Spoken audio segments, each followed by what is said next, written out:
সাবেক নেতা এবং কোন হিসাবে কথা বলে যাই। আজকে আমি বলে আসছি যে আমার যত তকমা আছে সব তকমা তোমরা নিয়ে যাও। আমার মানবতাবাদী বলতে এখন তোমরা বেঈমান বলো, কোনো অসুবিধা নাই। শেষ বিন্দু পর্যন্ত আমি বঙ্গবন্ধু কন্যা জননেত্রী শেখ হাসিনার সাথে আছি এবং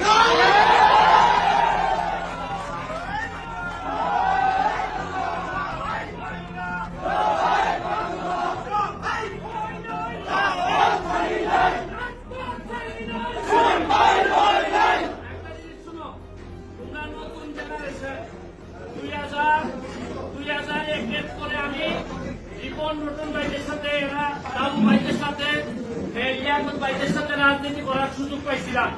বিরোধী দল আমরা জানি যে কি খারাপ অবস্থায় আমরা রাজনীতি করে এই জায়গা পর্যন্ত আসছি। তোমরা আমাদের উত্তরাধিকার, রক্তের একটা তাসির আছে।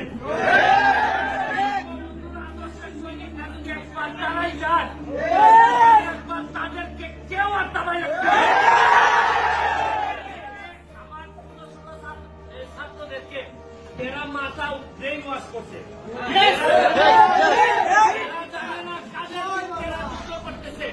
আজকে যদি এরা ক্ষমতা থেকে পতন করতে পারে, কালকে এদেরকে রাখতে পারে জামাত শিবির ক্ষমতা নিবে।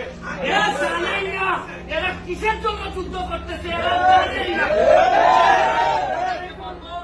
যতটুকু পারত ছোট ভাই যারা আছে বুঝাবা, তবে এদের সাথে যারা জামাত বিএনপি ছাত্র শিবির যারা আছে তাদেরকে প্রতিহত করার জন্য বাংলাদেশ ছাত্রলীগ একটা বড় ভূমিকা রাখবে।